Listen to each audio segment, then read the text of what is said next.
Rui Zhong, who is the program associate for the Kissinger Institute on China and the United States at the Wilson Center. Ray, really appreciate you being with us.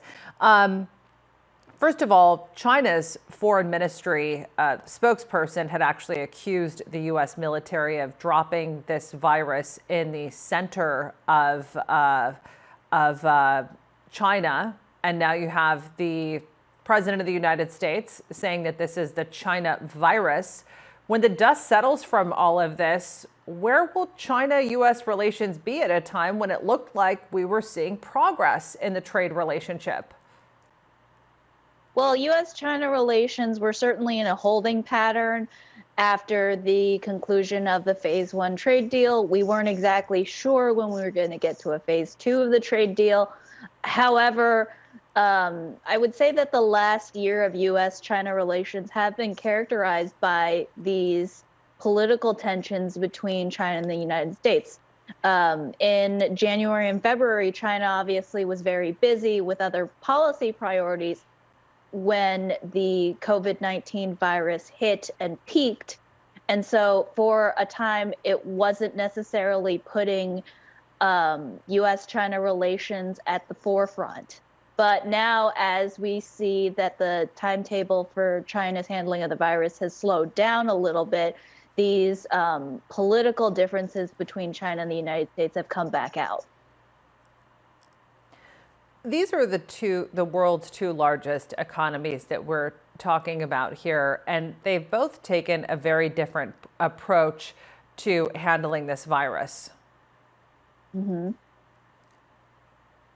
Right. And for China, there was much quicker mobilization of infrastructure through hospital construction and testing. For the United States, the response in developing, and distributing a test was a lot slower. But recently, and I just wrote on this, it's come to light that I think both China and the United States faced information delays in getting schools closed, in shutting down mass gatherings, and other ways for the general public to be informed. In China, they knew about the virus as early as late December, but it wasn't until mid to late January that a well-known epidemiologist in China broadcast nationally that the virus is going to be a large-scale problem. In the United States, you had officials like President Trump downplaying the virus initially and trying to make sure that business could proceed as usual. As of today, you have companies like Tesla still sending its employees to work. You still have had people going out on pub crawls last weekend. So this inconsistent communication by both China and the United States have respectively been very, very costly domestically. This would have been an opportunity for China and the United States to work together. And instead, we have seen sort of the relationship reach a new low with some of those American journalists being expelled from the country, and a China official warning that this is potentially a new Cold War that is unfolding. Where do you see the relationship going from here? I think that neither side seems to be in a position or indicating that they are willing to de-escalate at this point.